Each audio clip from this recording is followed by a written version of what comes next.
अस्सलामुअलैकुम viewers. India और south Africa के दरमियान दो टेस्ट मैचेस की सीरीज़ का आगाज़ कल से कोलकाता में होने जा रहा है। आज की इस वीडियो में हम बात करेंगे कि दोनों टीम्स की प्लेइंग 11 क्या रहने वाली है और टॉस फैक्टर कितना इंपॉर्टेंट रहेगा कोलकाता में, और अब तक जो मैचेस दोनों टीम्स खेल चुकी हैं उसमें जो टेस्ट मैचेस हैं उनमें किस टीम का पलड़ा भारी है। तो सबसे पहले अगर हम बात करें और एक नज़र डालें कि जो दोनों टीम्स ने अपने अपने स्काउट अनाउंस किए हैं उसको देखते हुए क्या पॉसिबल प्लेइंग 11 दोनों की बनती है।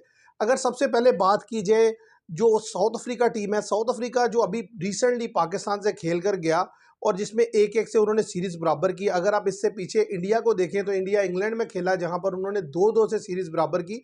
तो दोनों टीम्स अपनी जो पहली पहली असाइनमेंट थी यानी कि इस साइकिल की WTC के, उसमें जो है वो एक किस्म का उन्होंने जीत ही हासिल किया है, क्योंकि इंडिया का जो टूर था इंग्लैंड का वो इतना इजी टूर नहीं था। वहां पर इंडिया का सीरीज़ को ड्रा कर लेना ही मैं समझता हूँ बहुत बड़ी जीत थी। ऐसे ही साउथ अफ्रीका ने जिस तरीके से पाकिस्तान के टर्निंग ट्रैक पर आकर एक मैच जीत लिया और सीरीज़ को बराबर कर लिया, मैं समझता हूँ ये उनकी बड़ी जीत है।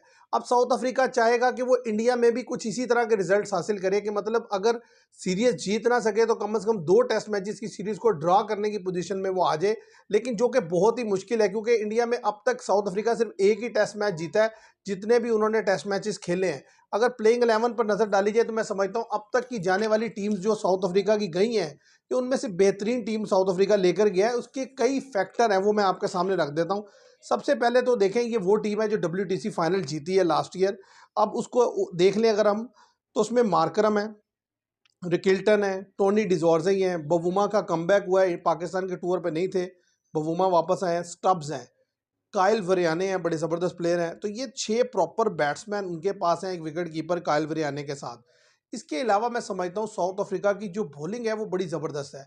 साउथ अफ्रीका के पास जो ऑलराउंडर हैं जैसे मार्को जेंसन है, वयान मोल्डर हैं, इनके साथ साथ कॉबिन बॉस हैं। तो मैं समझता हूँ कि साउथ अफ्रीका कॉबिन बॉस के साथ जाएगा। एक तो वो बैटिंग भी अच्छी करते हैं और बॉलर भी बुरे नहीं है, क्योंकि अगर आप कंपैरिजन करें वयान मोल्डर के साथ, वयान मोल्डर बैटिंग बड़ी ज़बरदस्त करते हैं, लेकिन बॉलिंग मैं समझता हूँ उनकी कहीं ना कहीं थोड़ी डाउन है। इसी तरीके से मार्को यंसन की अगर बात कीजिए तो वो बॉलर बड़े शानदार है लेकिन बैटिंग उस तरीके से नहीं करते।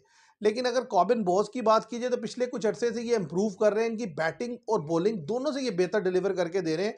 तो मैं समझता हूँ कि ये नंबर 7 के लिए होंगे। इसके अलावा नंबर 8 पर रबाडा और नंबर 9 पर कशप महाराज, नंबर 10 पर हार्मर और नंबर 11 मुत्तुस्वामी। यानी कि साउथ अफ्रीका 3 प्रीमियर स्पिनर और 2 फास्ट बॉलर से जाएगा, जिसमें एक ऑलराउंडर कॉबिन बॉस होंगे। उसकी जगह वो पॉसिबिलिटी है कि शायद वयान मोल्डर या मार्को जेंसन को ट्राई कर ले, लेकिन ज़्यादा चांस यही है कि ये खेलेंगे।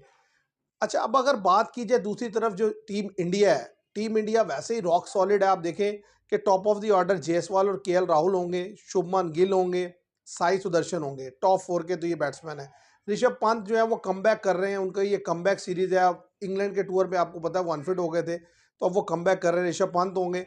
नंबर 6 के लिए देवदत्त पैडिकाल होंगे, नंबर 7 के लिए जडेजा होंगे, नंबर 8 वशिंगटन सुंदर होंगे या अक्षर पटेल, इन दोनों में से किसी एक की सिलेक्शन होगी। मैं पर्सनली फील करता हूं कि सुंदर होंगे। उसकी वजह यह है कि वशिंगटन सुंदर से बॉलिंग अटैक में एक वैरायटी आ जाती है।